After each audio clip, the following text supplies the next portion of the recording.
com teu coração me oferto. Olá, meu irmão e minha irmã, a paz de Jesus esteja com vocês. Esse é o programa Verbo da Vida, que quer sempre meditar a palavra do final de semana com vocês. Se você não se inscreveu no nosso canal, faça isso, deixe seu like, deixe um comentário, contribua com o nosso serviço de evangelização.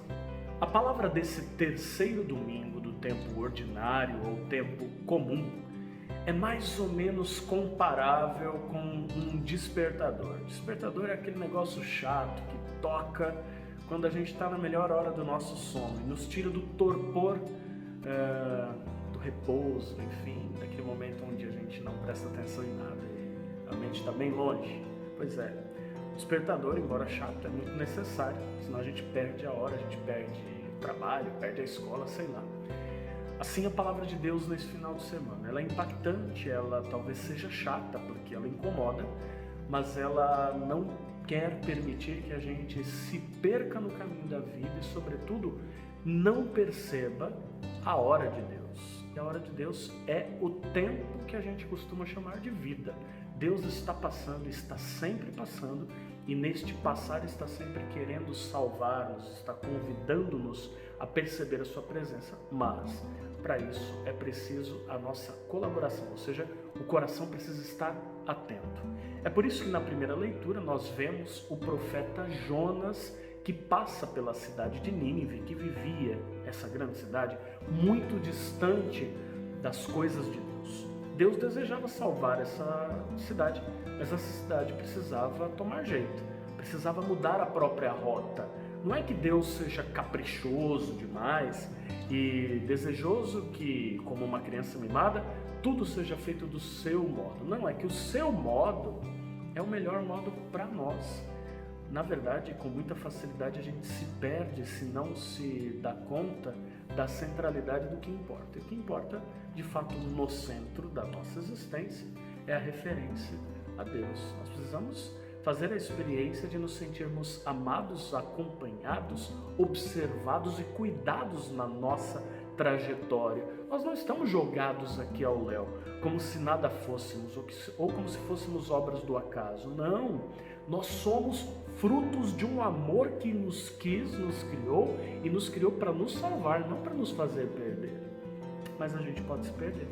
Nós podemos escolher os caminhos que nos levam para longe do centro, do núcleo da nossa vida, da fonte que pode saciar a nossa sede de fato. E é por isso que a palavra nos desperta. Jonas passou por Nínive dizendo que Deus desejava salvar aquela cidade.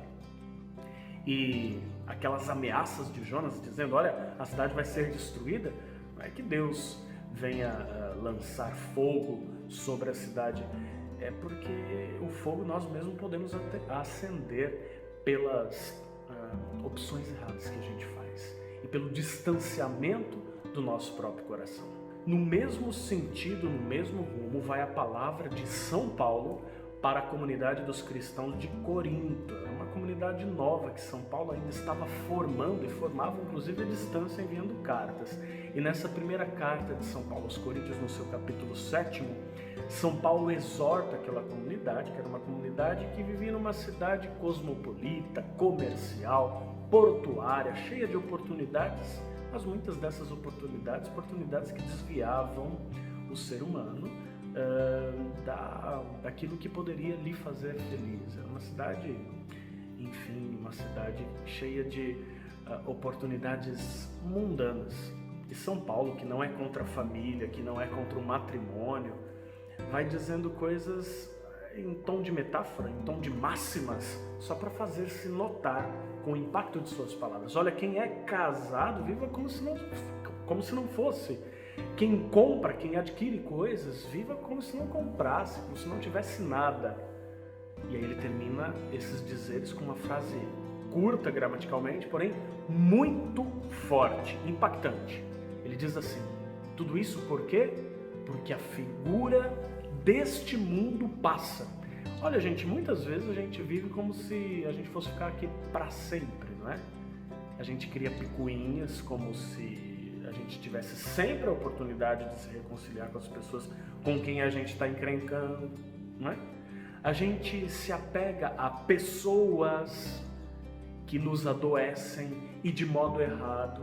E às vezes o problema não está só na pessoa, mas no modo como a gente coloca as expectativas sobre o outro nunca vai ser capaz, nem que seja uma boa pessoa, o outro nunca vai ser capaz de dar-nos total realização dos nossos afetos, dos nossos desejos, das nossas carências. Não, a gente tem que cair na real.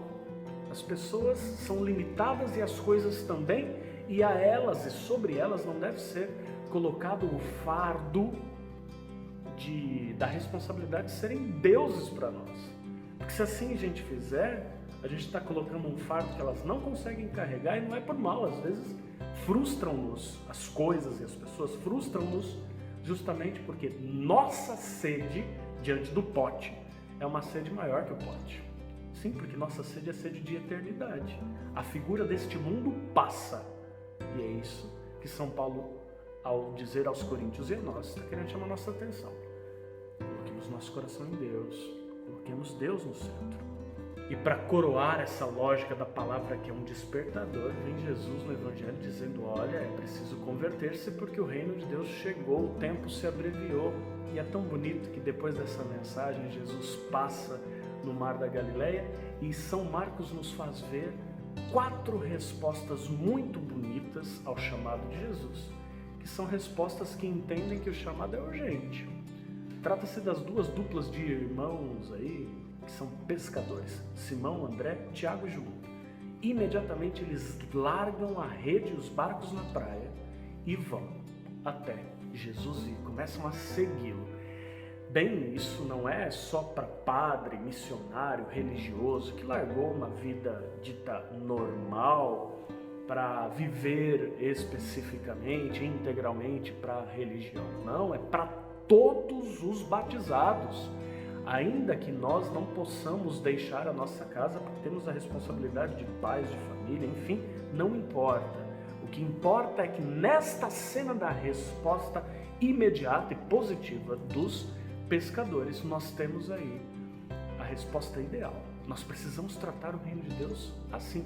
Eles entenderam, sem terem ouvido São Paulo, porque São Paulo nem era convertido a Jesus nesse momento, eles entenderam que a figura desse mundo passava, que as redes, que o barco não poderiam trazer felicidade. Mas Jesus sim era uma promessa que se cumpre, de realização. Talvez nós precisemos fazer isso. Talvez nós estejamos bastante sedentos desta realização e não a vamos encontrar, nem em coisas, nem em pessoas. Qual a prioridade das coisas de Deus na sua vida? Que lugar a fé, a prática da fé, ocupa no teu dia a dia? Essas perguntas vão ajudar a perceber, a serem uma espécie de indicador, de termômetro, para ver se a gente está dormindo ou está acordado. Porque a figura desse mundo passa. Nesse tempo de pandemia, muita gente tem utilizado do coronavírus para dar desculpas esfarrapadas e sabotar a sua própria fé. No fundo, para embotar um pouco a própria consciência. Não digo de todas as pessoas que decidiram-se a fazer uma quarentena severa, estão fazendo para tudo, beleza, maravilha. Mas digo daqueles que fazem jogo duplo, daqueles que usam de 2 pesos e 2 medidas. Vão e se aglomeram em várias situações, mas na igreja não. Na igreja é um perigo, podemos nos contaminar. A maioria das nossas igrejas estão seguindo regras melhor do que outros lugares. E, no entanto, às vezes a gente usa essa figura, essa resposta esfarrapada, essa desculpa que não cola. Basta a gente olhar no espelho, nos nossos próprios olhos, a gente vai perceber que a gente está mentindo para a gente mesmo. Então, 2 pesos, 2 medidas não vai bem. Precisamos colocar Jesus no centro. Se você está colocando Jesus no centro aí, no seu isolamento, que é radical e é para tudo, é 1 peso e 1 medida, beleza, fique em paz. Mas, se a gente está dando desculpas para não acorrer a Jesus, ao sacramento da Eucaristia, precisamos despertar. Deus te abençoe. Pai, Filho e Espírito Santo.